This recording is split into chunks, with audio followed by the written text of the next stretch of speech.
Welcome to Glazed Over, a podcast for contemporary ceramic studios. We're your host, Jessica Cowan. And Amy Williams. You're invited to join us in creative conversation about life in the arts as entertainment space. Hi, Jessica. Hey, Amy. I think that was a really, really big productive conversation we just had. Yeah, I learned a lot during our conversation about all things 420. Today, we got to sit down with Caren Clarke from Hearts of Fire and Stacey Sparrow from Art on the Rocks, who gave us the lowdown on everything you need to know to bring 420 things into your studio. Yeah, we talked about how to host the event, especially if you've never done it before or are not good at all things weed. I represented that today in the episode. We talked about like how to collaborate with dispensaries and smoke shops, how to price these events, how to glaze these things. We covered it all. I feel like even like languages and disclaimers for these invites. We really got it done. Yeah, absolutely. My brain is a buzz with thoughts and ideas that I want to bring into my studio. I can't wait to see what Stacey's going to bring back to us. Just sneak peek and disclaimer for everyone that she's going to bring some visuals to us about things that she has in her studio that you might want to bring into yours, and best ways to stilts and practices and all those things. So I think we're doing enough talking. Like, let's just jump into it. What do you think? Yeah, I agree. And you can find all that stuff on our Instagram. So make sure that you're following that because we do put some extra little bits from the episode in there. And yeah, I think that's enough from us. Let's jump into the past and actually listen to the episode. Here we go. Feel like a juggler at your ceramic studio? Between classes, bookings, and admin tasks, those pins keep flying. Let Occasion help you put down the act and get back to creating. Visit occasion.act to discover your peace of mind. Hey podcasters, this is Lisa with Bisque Imports. Enjoy this podcast series from the CCSA, and for those of you who are looking to expand your knowledge on industry best practices, how to create some great samples, etc., don't forget to visit all the resources available on bisqueimports.com. Enjoy! As a small business owner, saving money is the key to running a successful studio. When you join the Contemporary Ceramic Studio Association, you unlock exclusive discounts with industry suppliers, saving you money on everything from bisque to glazes and clay tools. These discounts easily cover the cost of your membership, and then some. Don't miss out on savings that can help boost your bottom line and keep your shelves stocked with high-quality supplies. Learn more about our membership discounts at ccsaonline.com. How long have y'all been doing this, Stacey? Like when did you start doing 420 events? So with pottery, we started doing it in 2021 after the world was opened back up. And but we've done my studio was a canvas studio before we added pottery in 2020, and we would do paint nights in local smoke lounges near that's legal in Massachusetts. That leads me to, I guess I should have asked you first, like, tell me where you are, because I'm in Georgia and it's not legal. Is it legal where you are, Jessica? No, it is not. Yeah, and I'm assuming, Caren, it's also legal where you are. It is, yeah, but Yeah. only has been for, I think, since 22. So Oh, it's wow. fairly new. Yeah. Okay, wow. So I guess, Stacey, tell me a little bit about like your studio first, where you are, where you're located, and what y'all do in the studio, because you do a lot, right? Sure, yeah. So I'm in Massachusetts. I have two locations, just a few towns apart from each other. And I started as a canvas studio, as a paint and sip in 2009. And then we just kind of added things over the years. We've done wood, we've done resin, we added pottery in late, well, yeah, it was at the end of 2019. And we've kind of just tried to do a little bit of everything. I have a degree in art education, so my background was kind of jack of all trades, master of none kind of thing. So I've experimented with lots of mediums and I get bored easily, so I like to switch it up. So we do a little bit of everything and always will. We just try to be a place where people can feel comfortable making art. So what that art is might change over the years. Nice. What about you, Caren? Where are you located? What's your studio called? What do you do there? I am in Missoula, Montana, where we have about 3 feet of snow currently. Maybe not 3, but at least 2. Yeah, we've gotten hammered in the last week and stuff. I'm paint your own pottery. I started in 2016. When I started, I did glass fusing as well as pottery. I don't do glass fusing anymore. It just was not my gig. Um, but we've added stoneware to our studio probably 3 years ago, and that's been very successful. And then we have do-it-yourself canvas painting as well. Nice. So Stacey, you got kind of started working with smoke lounges in 2021. I guess when did it become legal in Massachusetts? Do you know? I don't know. I feel like it's just been here forever now. I feel like it Like, too. Yeah. So I when guess we I should was in high say, school in Boston, it wasn't legal, but like we had it was called Freedom Fest or the Freedom Rally, and that's been going on for years, and they would let you smoke in public and they didn't bother you as long as you weren't like doing anything too crazy. And I graduated in 2000, so yeah, wow, that's crazy. So I guess we should say today's episode, Jessica and I are here with Stacey and Caren, and we're talking about 420 events, and we're talking about how to have this in your studio when maybe it is legal or maybe it's not legal in some places, and how to market it and how to still remain like a family friendly place, but still offer this type of this type of product. So we are excited to chat with y'all today, and thank you for being here. So Caren, when did you get started with this? You said in 2022? I think it was 2022 when it became legal. We're in what, 25? So yeah. And it took me a little while before I brought it in. I did do a 420 event in 2023. And I always tell people it was completely packed. And I most often do food with my events. It's the only time I've not had food left. Because because people, I know they were out smoking in the, you can't smoke in the building, but they were smoking in the car or doing edibles or whatever.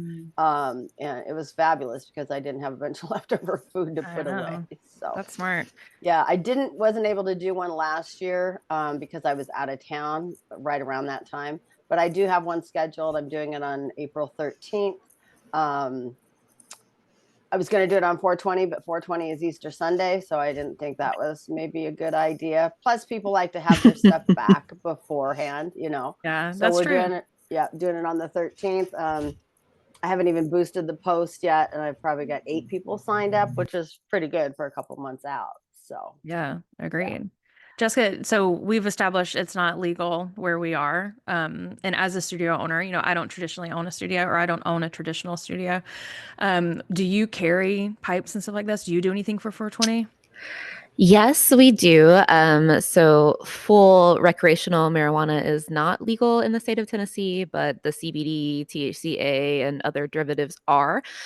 So they're very popular in our area. So I do carry a shelf of them, but there is a little bit of stigma to it. So I'm really excited to talk about that and how you guys kind of navigate that. Because here, the fact that recreational is not legal really gets us some looks from a certain sector of our clientele. Of course, we put our stuff, shelves above where little eyes can see. It's hidden because it is a very popular product, and it's something that my customers requesting, which is kind of my first question to you guys, Stacey and Caren, is was this driven by customers requesting it, or was it just because it's legal and it's 420 and you thought, okay, this is a holiday, let's do something around that?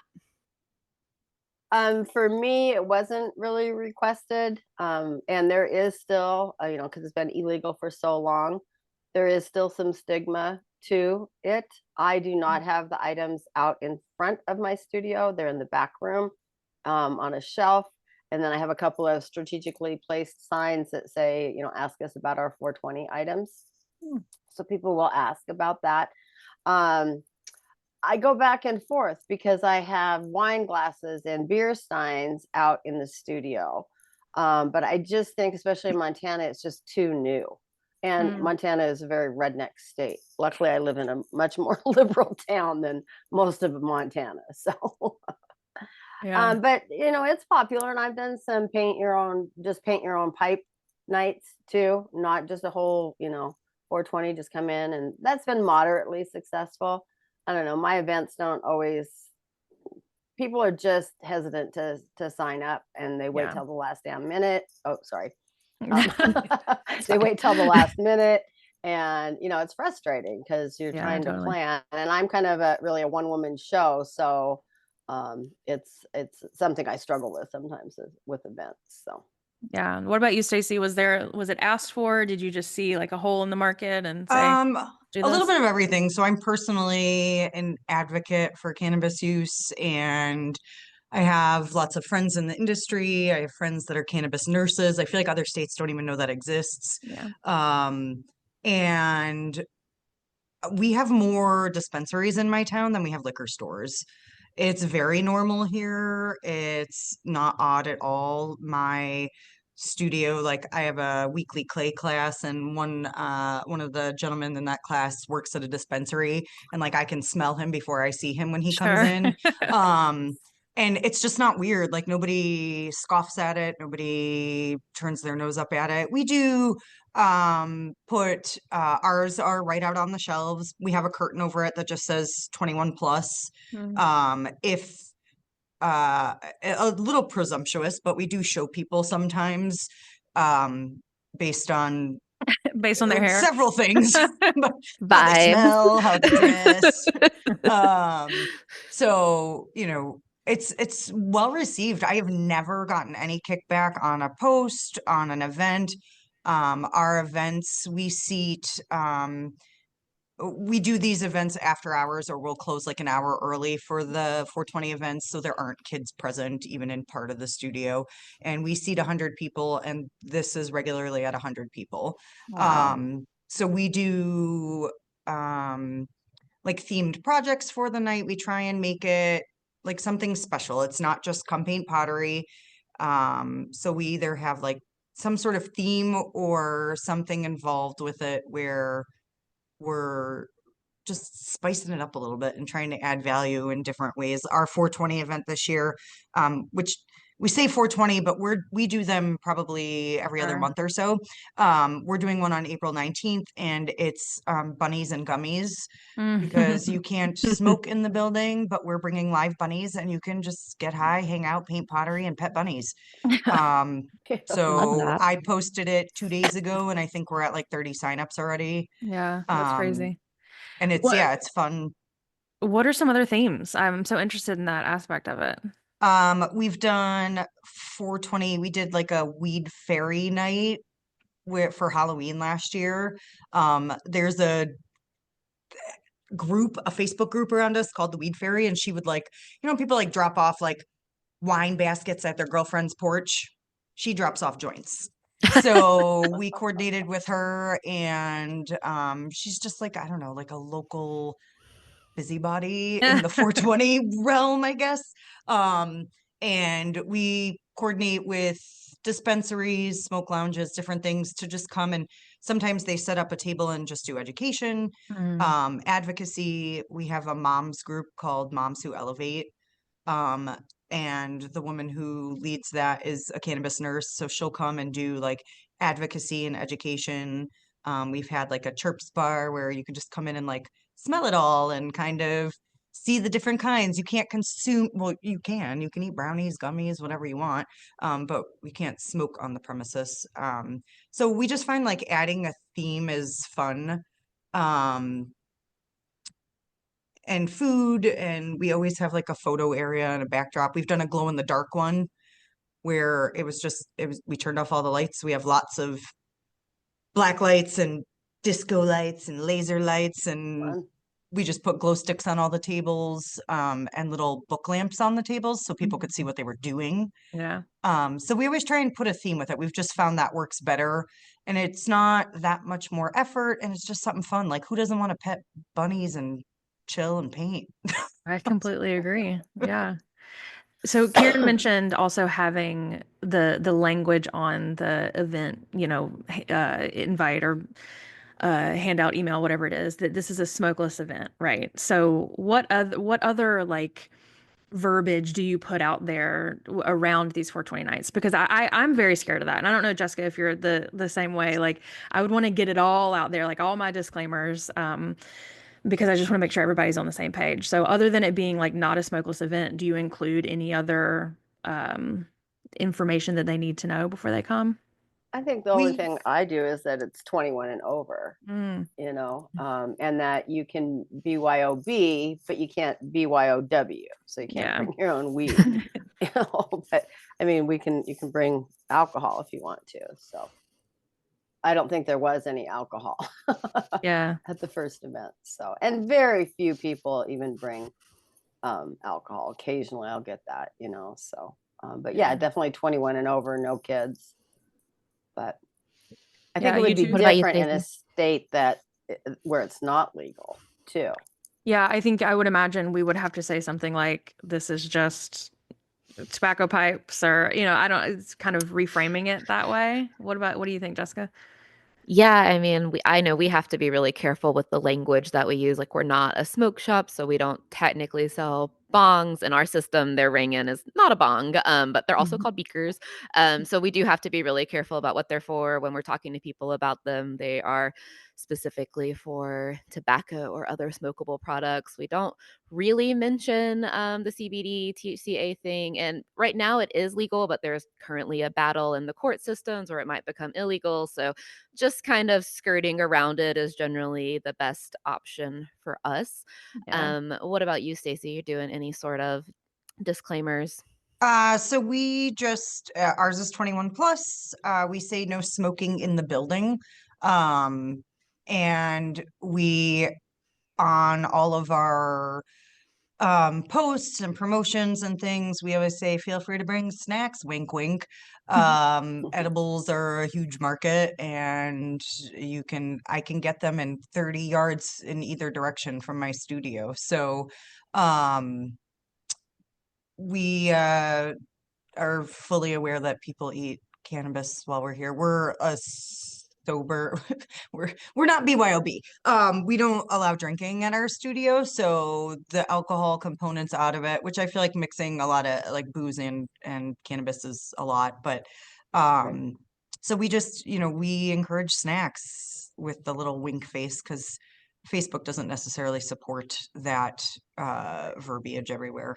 Yeah. Do That's you fair. ever encounter people who maybe overconsume? Is there anything from like a customer service standpoint that people might want to know about? Like, has anyone ever just decided to take a nap in the middle of your studio?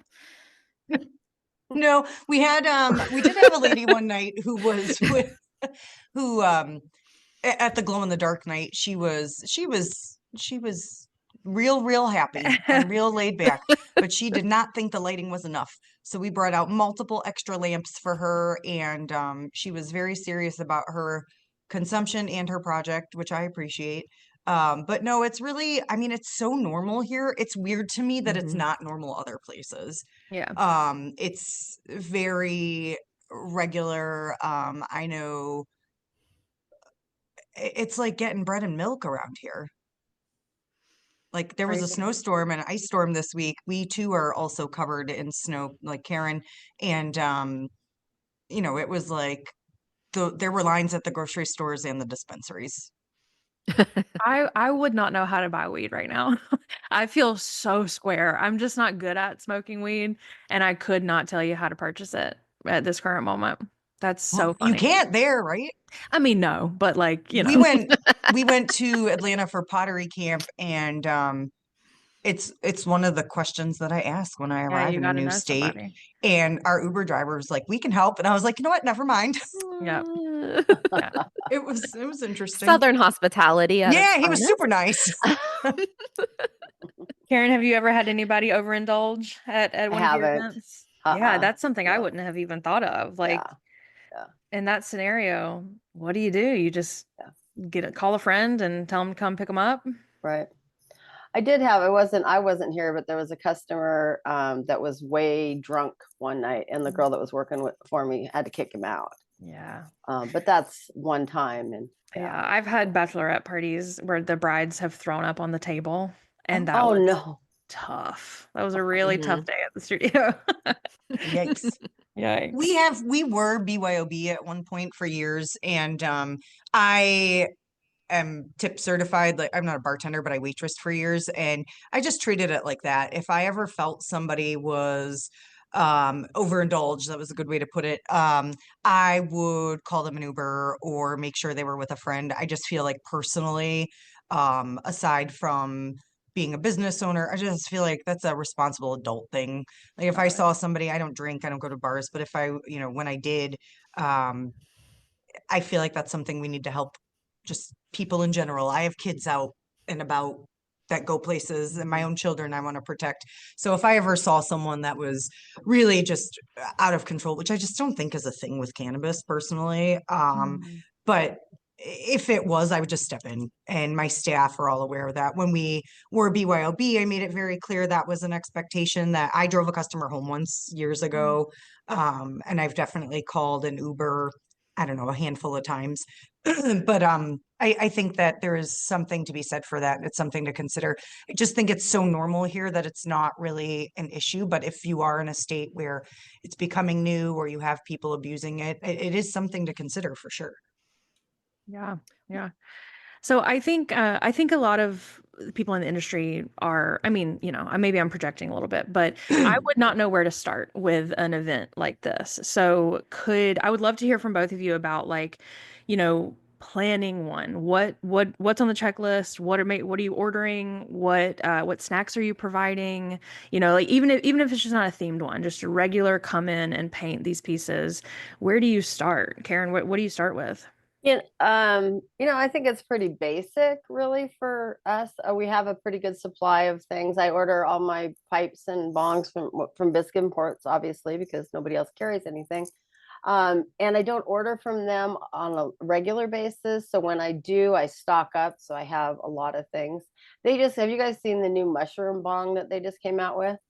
Yes, I've sold 5 I of wish them. I'd bought more. They are so cute. I've had them both. I only had 2, but I had them both painted in a week, So I it's bet, yeah. yeah, very, very cute. But anyway, I posted on, I have occasions that I do my events through. I put it on occasions. I put it on Facebook. We have a Missoula events Facebook or website that a lot of people use. I'll put it on there, and just that's really basically it. Nice. Yeah. What about you, Stacey? What goes into prepping one of these events? So we always try and find at least 1 or 2 local businesses to coordinate with. So for this next one, I have a friend who has a farmstead, homestead, I guess that's what you call it. So she raises her own animals and she has like a little farm, and she's supplying bunnies and baby chickens. And then we coordinated with a local dispensary. So they always come and set up a table. They don't charge us anything, and they give out stuff. They give out swag all night. They give out, everyone gets a $5 gift card from them. And they never charge us. I've coordinated with a few dispensaries. I've kind of locked in with one now that I use regularly, which is cool because it doesn't cost us anything and it adds value for our guests. Yeah. So it's, fun and easy. It's, I have a contact there who I just message and she's like, yep, no problem. We'll be there. I usually just as a courtesy, because I'm not paying them and it does add a lot of value. I let, they usually send 2 people and I let them each paint a piece. And I let them pick whatever they want. And they're not usually, they always are. They're very like, they always grab something middle of the road. Yeah. We order from Biscuit Imports. We also order from Midwest Ceramics and Bisque House.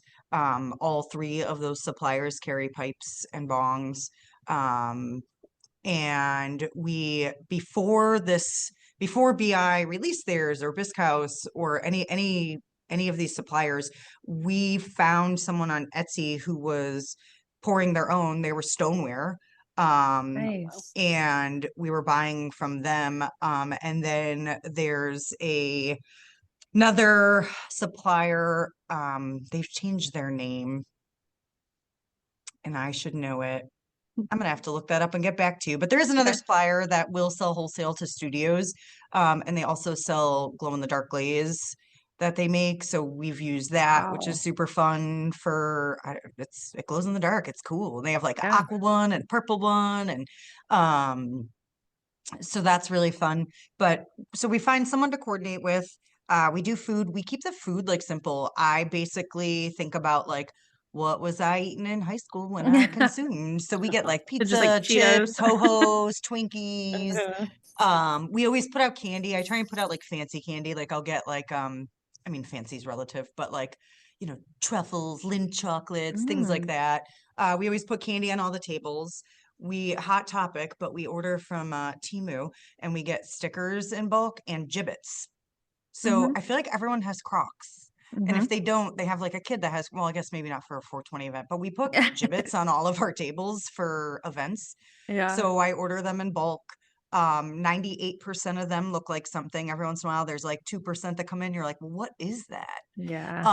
And stickers, and they're all like water bottle stickers. We get like, you can get like 100 stickers for like $1.99 on Temu. Yeah. And So really we, quick, gibbets are yeah, the crock charms, just for anyone yes. that doesn't Right, know. right. And I have made my own and they sell quite well. So just a thought. I can link you to Um, that. But it was that's so cool. Is it your face? no, it's a rainbow mug. Oh, that's so cute. I Yeah. want one. I All would do right. I'll send you one. I should do Great. my face though. That's cool. I'll write that I love down. it. I think it's great. Yeah, no, so we try and just like little things, like people like stickers Yeah, they do. and people wear Crocs. So those are cheap, inexpensive options that we can throw it on the tables. Candy, and then at least two different things. For food, I don't like to solicit food places, especially if I'm asking them to coordinate with us like at a discount, or if they just want to do it to promote themselves. That's like a personal pet peeve of mine. I feel like artists are asked to do stuff for free all the time. And I think it's very odd because like I would never ask an electrician to wire my house for exposure. Right. So I'll often put things out just on my own personal Facebook and say like, if anyone would like to coordinate with us for this particular event, let me know. And then I just kind of let them lead the conversation. Because a lot of times, especially like local bakers, I don't know if cottage kitchens are a thing where you guys are, but like if you have like an in-home bakery business or something and they're trying to put themselves out there, I don't ask, but I allow them to lead the conversation. And if they want to give us a discount, great, I'll take it, and I'll plaster their name. I have 60,000 followers on Facebook. I'll put their name all over it. Um, and we always make sure they're still paid. Like the dispensary is not hurting. They can come here and Right. hang out for free and give out gift cards, and they're happy to do so. Like they have a marketing team that just does events like that. So we've had local bakers come and do like cupcakes or cookies. And but the food, we generally, if I'm just doing the food, nobody wants me to cook anything ever. So I'm gonna be real simple, and we're gonna use like munchies kind of food. Also, like Caren, there's no leftovers. It's great. They take it Hmm. all. We try to like serve people. I do find that like food in general for events often sits there because nobody wants to be like the first guy to go Right. grab it. Yeah. So we have like a tiered cupcake stand that we always use, and we take the trays off and we walk around and we're like, if you don't eat it, I have to, and I don't need Right. it. So here you Yeah. go. That's And great advice. we try to like get the food out anyways. If I've already spent the money, then I want people to eat it. And I really think it's Right. just one of those situations where people are like, well, I don't want to be the guy. Yeah. I don't have a problem being the guy. I'll go get the cupcake. So food, we always do a backdrop with props. We've bought little signs that say like 420 highway, and I painted a canvas that is just a leaf and I cut a hole in it so you can stick your face through it. Cute. Um, and there's on Amazon, they have like balloon kits that have like bloodshot eyeballs on the balloons and stuff. And we always do like a balloon arch. And I know it's different. Everyone's in a different space. What I charge in Atlanta is maybe not what you would charge in Massachusetts, but how much are you charging for an event like this? 1420. That's it? And then they pay for the price of the piece when Pay they for pottery. I see. Karen, That's what about you? Well, on average, how are you doing Yeah, it? and I do $15 if I'm doing food. Mhm. I'm getting burned out on doing food because I'm the only one doing it, and I mean I have some help, but I just Yeah, get I bet. kind of tired of it, and then I have so much left usually. So my Valentine's event and my Galentine's event, I charged them $15.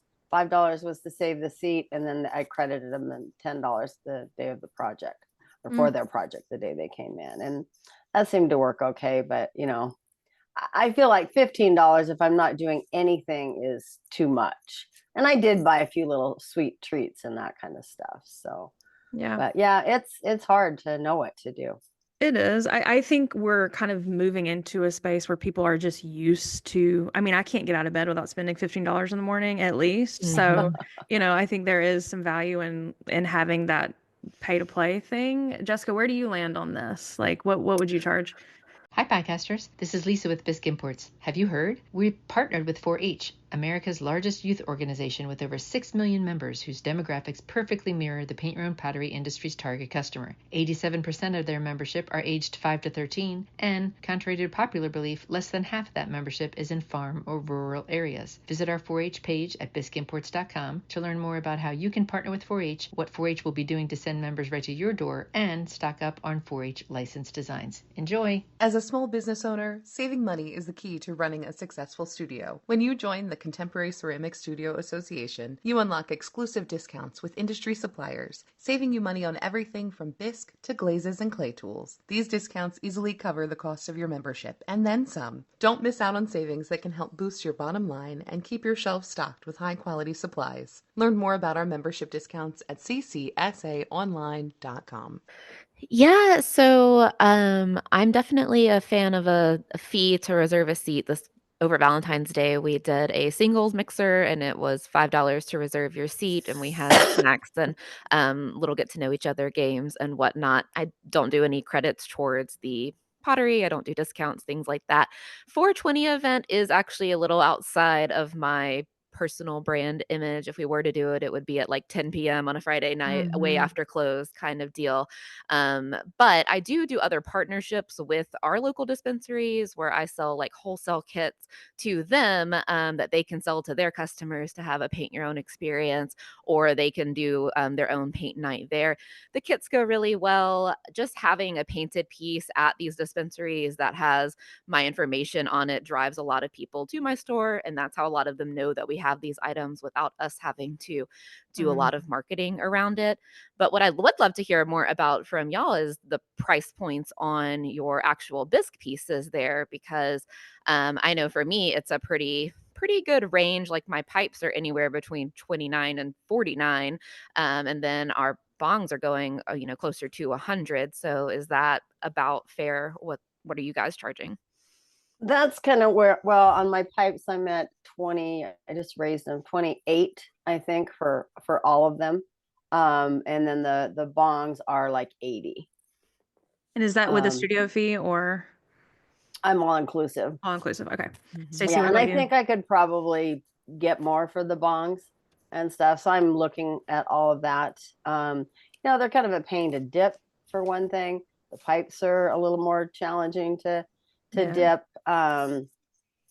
And then I have some of the little trays and that couple of the mugs and that kind of stuff too. So, Mm.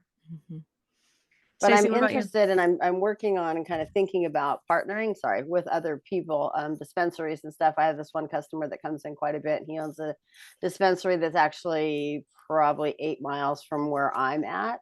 And there's a lot of houses around and that kind of stuff, kind of that other community. And Mm. so I'm talking to him about doing a on site where I would go there on site painting event and stuff. Yeah, I think So that's a great idea. Mhm. And even what Jessica just said about putting a painted piece at your dispensary, like that's genius with your information nearby. I think that's really smart. and I have a little flyer. It's like a 4x6 flyer in a little frame that I set out one day to try to deliver to all the dispensaries. We have, I mean, Missoula is like 70,000 people. We have like 55 dispensaries. It is insane. I Wow. mean, I don't think that they're all going to last Mm-hmm. very Yes, long. they They will. just can't.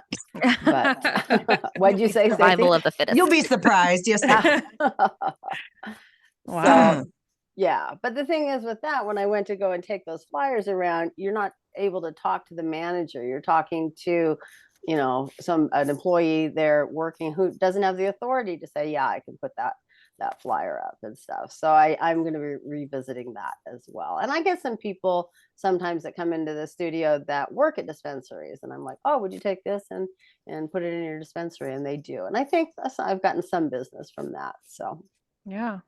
Nice. yeah. I'm interested in the stoneware pieces, Stacey, and the glow in the dark paint. Is that something you can share with us? Yeah, I can follow up with that. The stoneware pieces were quite expensive. It was before, again, any of the vendors had developed their own line of pipes. Um, and it was not, it was like a one-woman show who like poured them, made them, painted them on Etsy, and you know, had made her own molds and stuff.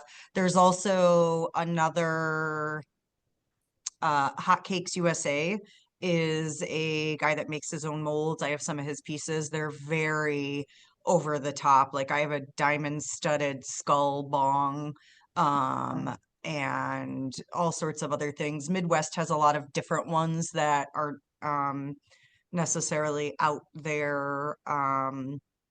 We've made our own pipes, like a coffee mug with a pipe attached.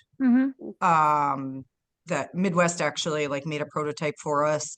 As someone who actually uses cannabis, they're the most unpractical, ridiculous thing. I was gonna say that Yeah, seems that you can't clean them. You don't yeah. want a dirty pipe next to your coffee that you're like putting in your face. Yeah. I don't actually smoke, but I use edibles and like I just that smell that doesn't sound pleasant at No, all, not at actually. all. As far as pricing goes, I feel like this is very much an experience kind of niche. My pipes, even my smallest ones, like the simple small pipes, they all start at 35. And we, as far as dipping, I actually, the pharmacy next door gives me like medicine syringes. Yeah, I'm And very interested in this topic because you want to do it right. yes, absolutely. So we've actually, again, as someone who the cleaning of a pipe is important, making sure that you're not leaving gross buildup and residue. And sure, if you're buying like a gas station pipe and you're throwing it away in a few months, okay. But if I sat and painted this, like I want to keep it. So we supply, we have a smoke shop around the corner that I'm friends with. It's like a smoke shop and a gift shop. She's been in business for like 25 years. We get little metal screens from her. She only charges like 5 cents for them. They're really inexpensive, and we just supply them with the pieces because you do want something in there. We want people to leave with a complete item. Where does that go? Again, you're In talking to baby in here. the actual bowl itself. So Okay. like where you would put the flour. Oh, sure. You wouldn't just stuff flour in that hole. I haven't So smoked since college. I'm really playing all my cards right now. I'm like, you're learning so much about me. Got it. those Okay. metal screens, and they make little glass jacks. It literally looks like a glass jack that you can Right. put in there. And those are really inexpensive. So she'll sell me, you know, like a bag of 100 for like a couple bucks. So we just give those to people. The bongs that BI are putting out are really nice with like their silicone and glass down stems. And they're made well. They're really nice. It's not, again, it's sure for some people it's just a novelty, but it's so regular here that I want them to work appropriately. Totally. Um, Do you supply them with any like I mean you're saying the screens and the jacks and stuff, but do you supply them with any like written like this is how you take care of this? yeah, so we have a little card that we just bring out at events and we kind of just announce it. I like had full intentions of printing and putting them with, but like most people know, like Yeah. around here anyways. So, you know, we tell them to clean them with isopropyl alcohol, and to clean them after each use. No one does, but Sure. like no one I've ever met does. And we tell them not to boil them. Some people boil their pipes, so we just tell them I wouldn't do that with ceramics. We water down a little bit of our dipping glaze slightly. We just kind of lower the viscosity. Watering down is a little dramatic of a statement. And we use the plungers to pour it in, plug one side, shake it up really well, and make sure that they're fully coated. And then we don't stilt them, we hang them. Because again, as someone who actually has used them, I don't want stilt marks in my hand. That's Right. annoying. Right. So we use bead wires and just put them in both sides. Depending on the pipe, we can stand it up. We stand it up. There's one from the company that I can't think of the name of because they changed their name. I will look it up and find out for you guys. Called a dually, and it just has like two legs, and we stand it up and just kind of put the bead wire a little crooked so it goes into one side, and we just kind of push it around a little, make sure it's not going to fall over. And you have to just make sure you're using really clean bead wires when you're doing that. Other ones that have if they have a hole in the front and the back, it's called a carb. If they have a hole in the front and the back or the front and the side, we'll put like 2 stilts with the bead wire coming off.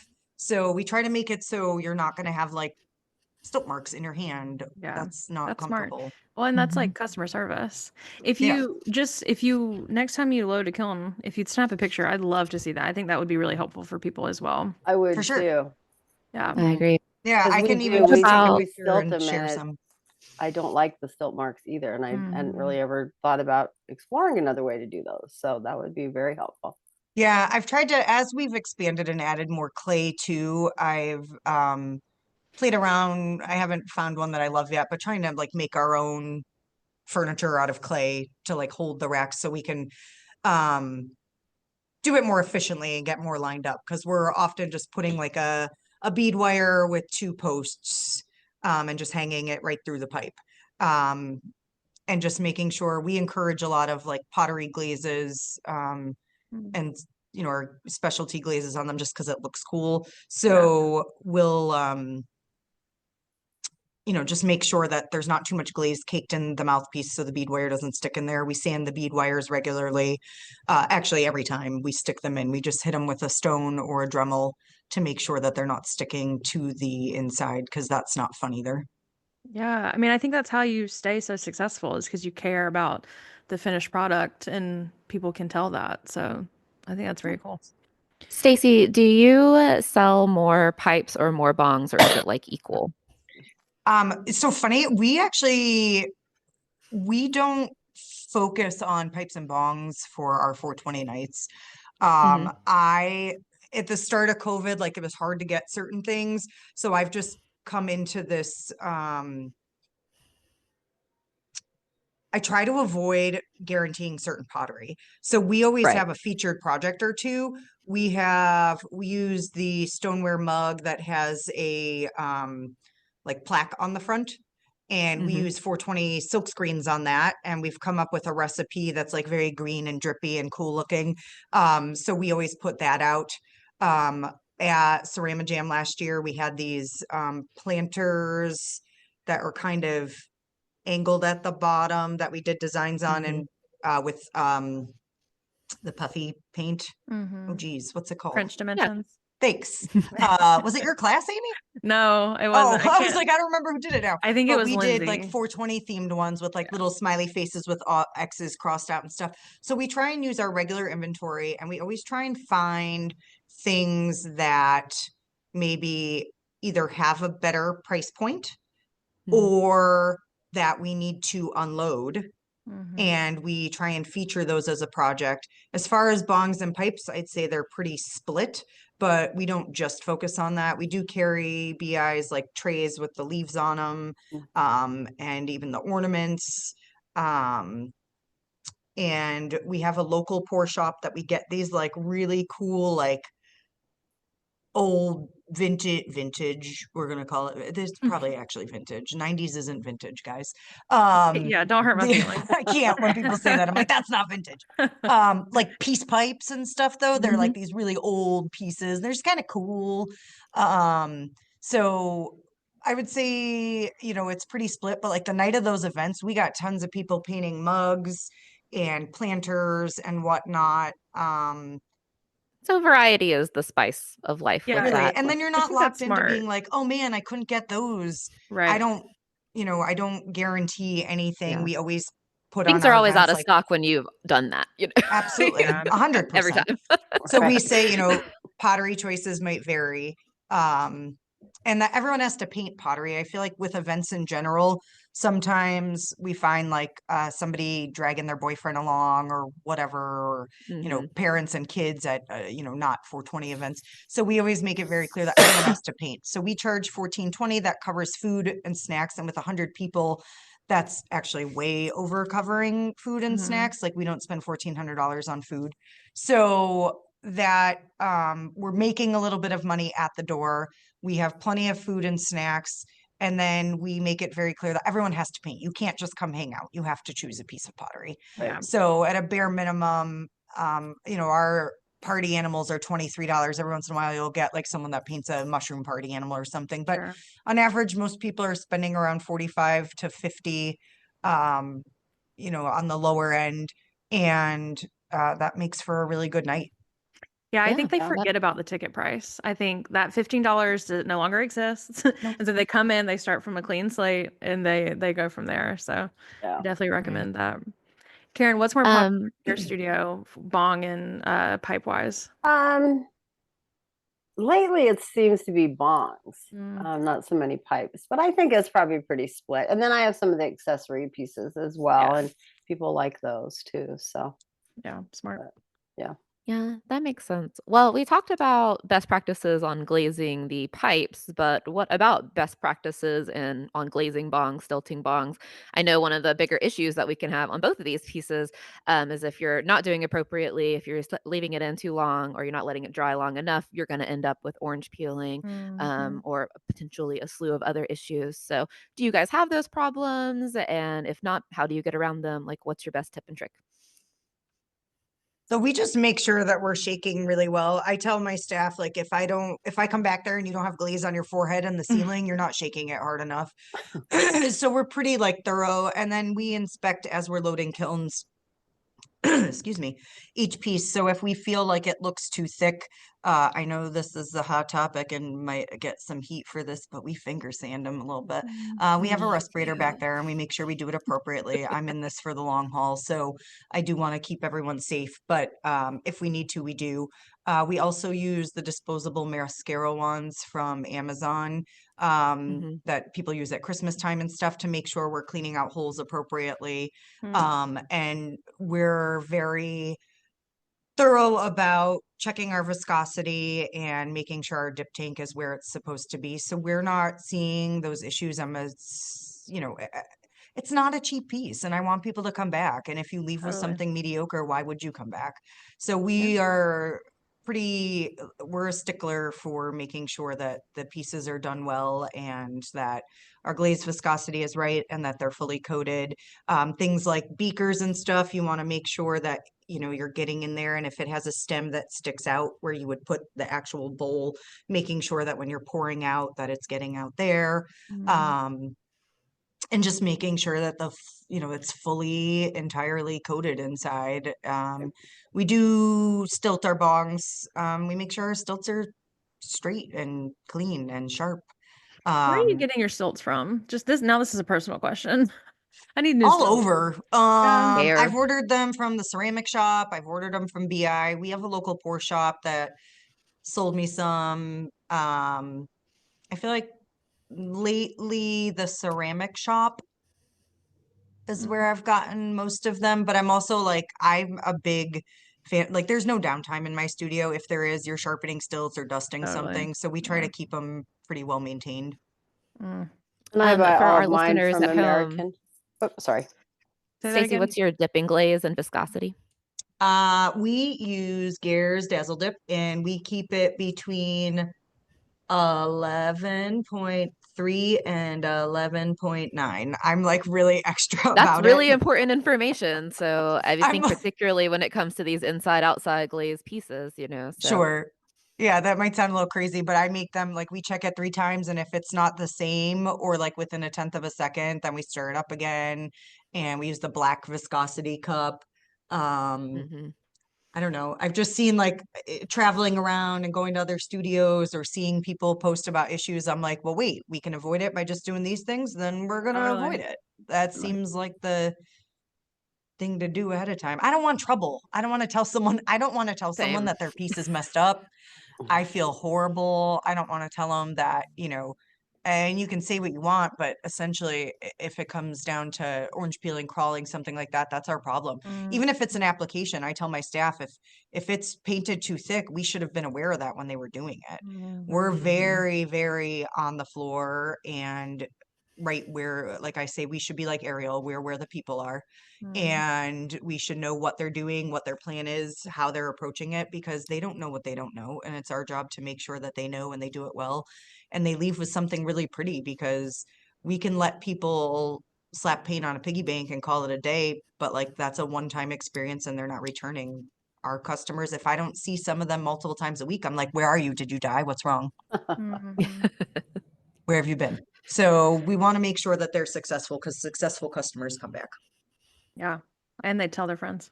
Yeah. Caren, do you run into any glazing issues or have you or Just the stilts, Mm. you know, with the pipes and stuff. It takes a little bit of a challenge to get that glaze in there and make sure it's all around and stuff. And then I've had a couple new people, so that's been a challenge to Mm. train them and stuff. But yeah, I think all in all that we don't have too many problems. I am Good. interested in the bead wire and hanging them though, so Yeah. I think that would be Yeah. very So helpful. Stacey, yeah, you have homework, Stacey. So Yes, ma'am. keep that in mind. And we do use the Gare dip as well, and try to keep that viscosity right around where Stacey's at too. It just works better, Yeah. you know. So Also, same for me. I use Dazzle Dip in my studio, and we keep it right around 11, 11 and a half. hmm I use Mako. Sorry. Well, I you'll try have to not to paint tell one you. and let us know how that works, Amy. I will. Yeah. And then put like oregano in there, right? That's what you guys. Yes. Yes, Yeah. right. Thought. Incense. Yeah. There you go. Well, I think y'all have really inspired. I mean, you know, again, I don't have a studio, but I am interested in doing these kind of events and bringing them into my personal studio. And you've inspired me to kind of look towards the 420 direction. If I did want to reach out to a smoke shop or whatever you call those places, how do I do that? Like, what would you recommend? What's that email look like? Is it a phone call? Is it walking in there? Like, what do I say? Walk me through it. Let's role play. I So think Stacey can probably answer that better than me. Definitely. Well, I let's hear do it. both. So I frequent my local dispensary and I talk to them. If you go on any of their Facebook pages or websites, they often just have like Susie at Manager Green Meadows Mhm. as an email somewhere on there. And I've just kind of not called, but cold emailed. Mhm. We've definitely had people in here that have approached us and say, hey, I work at a dispensary or something. We had a news article a few years ago. It was like the worst name too. We didn't think of the name, but like the writer for the paper came up with the name and it was like, I don't know, it was really silly. But we got a lot of like street cred from that and dispensaries reaching out as dispensaries are popping up. I find around here anyways, most dispensaries have a budget and a team for marketing. We have smoke lounges, so you can be a member and you can go there and it's like a bar, but it's cannabis. You bring your own cannabis, they don't sell it, and you can hang out. They have pool tables, they have activities, they have bingo nights, and you can bring it there. So I've gone to clubs and just gotten myself a membership. In Massachusetts, you're allowed to smoke in a club if it's a private club. So most of these private clubs charge like a $5 membership fee for life. And then that's how they like work around being able to Sure. smoke inside. Sure. 'Cause you can't smoke cigarettes inside anywhere anymore, right? That's not a thing. Mm. Um, You can hear some so places. they Yikes. I remember when you could smoke cigarettes walking around in the mall. I remember Um, going to a restaurant and they say smoking or non-smoking, yeah, Right. which is crazy because it's all smoking at that point. Just like an yeah. airplane. Used to Yeah, be able to yeah, smoke in the yeah. In an back of an airplane. airplane. Yep. Yeah. Ashtrays right on the armrest. Yep. That's Yep. incredible. But so we've coordinated with smoke shops, dispensaries. They want to. I've never had one say, that's not something we would do. We did on top of 420, guys, don't miss out. There's also July 10th, which is 7/10, which is oil day. For Mm. people that do dabs and oils and things like that, we always do a big My 7/10 gosh. event. We did a 7/10 event at a dispensary last year. They brought food trucks and ice cream trucks and they set up tents outside, and we just brought 6-foot folding tables, and we had it was like a farmer's market almost. So you could pick your pipe, go sit down. We brought pretty basic like rainbow of colors, Mhm. brushes and gallons of water, and we were like sit and paint, and we had signups like every hour and a half. So people weren't like waiting in line. They could sign up. Yeah. We took, I don't remember, I think we took like 15 painters at a time for an hour and a half session. Yeah. And we just, we try and find events. We had a cannabis ball near us recently at this like mansion that just does events. And they had vendors and they had, and you're allowed to consume on the property. It was like a garden party. It was like That's a cute.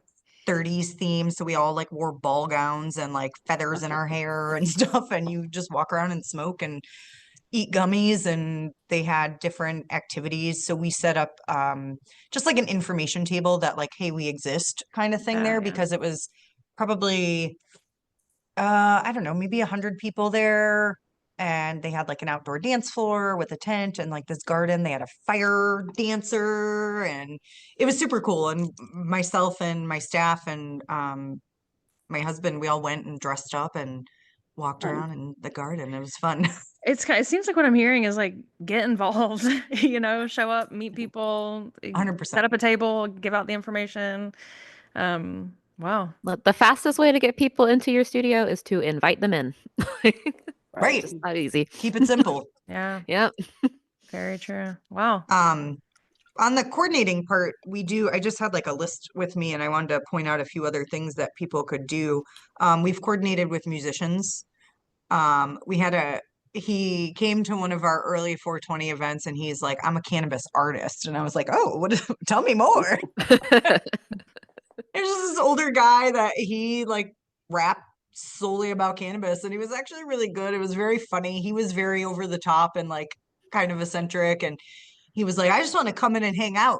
And he's like, I mean, we're here, this is what we're talking about, so I guess it's appropriate. Like, he's like, I'm gonna smoke a blunt before I get there and it's gonna be good. And I was like, all right. And I was like, what do you charge? And he's like, nah, man, we're gonna have fun. It's all good. And I was like, all right. And he came and he was rapping and he was having people sing with him. And he was just like, he was like a Wow. really He was like friendly, your fun MC. guy. Yeah, he hosted Yeah. with you. Right. He just came in and he's like, yeah, as long as I can have a good time. I was like, great, let's try it.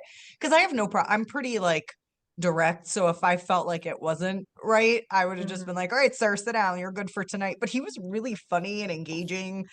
We've had like just like a more low key like guitar guy that did like a lot of like 90s alternative covers. Like he was singing Incubus and like Green Day and just music in the corner. And he charged like, I think we paid him like $200 for the night. And but all of that is more than covered by our entry fee. We don't do a discount or a kickback. So 1420 is just it's cute and funny. And I was like, it's an extra way to get, we usually charge $10 across the board for most events. And but people don't bat an eye at it. And like you said, Amy, like that money is just gone. So like if you make it so there's value when they get here and there's food and or music. As for the food thing, I also wanted to touch on, especially with 420 nights, but most of our events, we find lots of things that are non-perishable. So you can use them again. So we do lots of like, for any adult events, I'll do fancy chocolates and little individual bags of like almonds or like trail mix and things like that, because I can just put them away. And I have a child with a peanut allergy. That's always the next question. So I'm very aware of it and we're very aware of it. And if they don't want to take it, they don't have to. And if anybody has an issue, we make sure that they get to sit wherever is appropriate. It's not really been an issue. But Lindt chocolates and stuff, if they don't eat them all, I just scoop them off the table, put them in some Ziploc bags and stick them in the freezer. And then we pull them out for the next event. Yeah. Those big boxes of chips from BJ's, juices, mini water bottles, those are a lot of what we do. The only real things we do depending on the event, cupcakes, we have a grocery next door. They're $1 a piece. And the bakery just likes us and she knows we're an art studio. So I think she tries to impress us. So I give them free range. I'm always like, artist choice. This is the theme. And they always do it up. And it's just like I don't think you guys have Hannaford in the South, but whatever. It's our local grocery store. And so sometimes those will have extra, but not really, because myself, my staff, and my kids all like cupcakes. But that's when we also pull out that tray and we walk around and we're like, who's taking them? And I'm just kind of pushy, but in a funny way. And I'll just be like, guys, look at me. Do I look like I need eat all these cupcakes? Take them. And they do. And they're like, okay. And then they're not huge. They're normal sized cupcakes. I'm left. I'm like, guys, just take it. And a vanilla, I get it. And Feel for it. it's great. I always tell people really helpful, but that's not our most, come in with a plan. We're joking. I don't really let get high, but, and they think it's funny and it's just laid back and fun.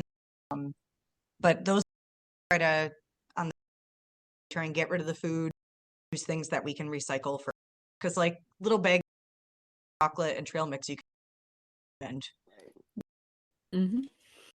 Wow. Well, before we let these ladies go, closing burning questions.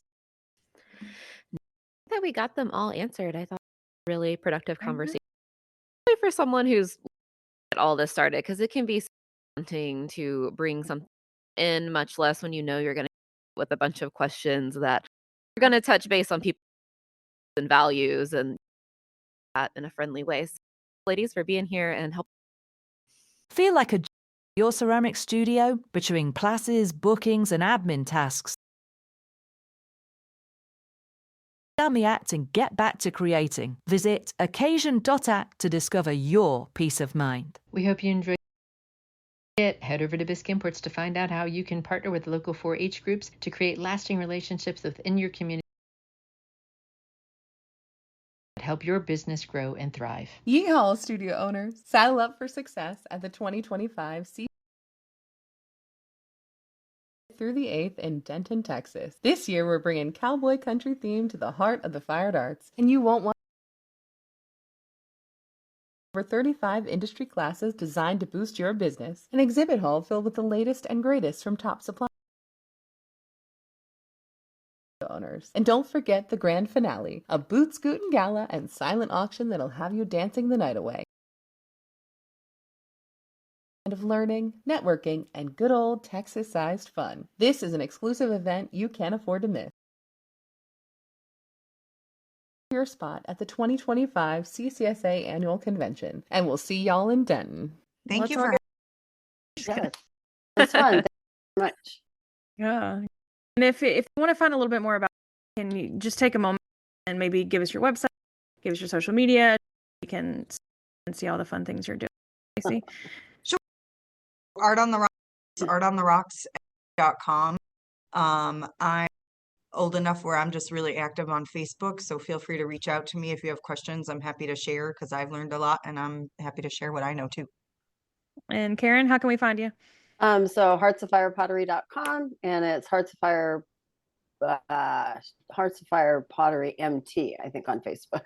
Nice. I don't say that very often. So yeah. Yep. And I Awesome. also am available for any questions. Thank y'all so much. This was a blast. It was fun. Glazed Over is brought to you by the CCSA, the Contemporary Ceramic Studios Association. Thank you to our moderators, Amy Williams and Jessica Cowan. Editing by Scott Lester. Executive production by Vicki DeWord. Learn more at ccsaonline.com.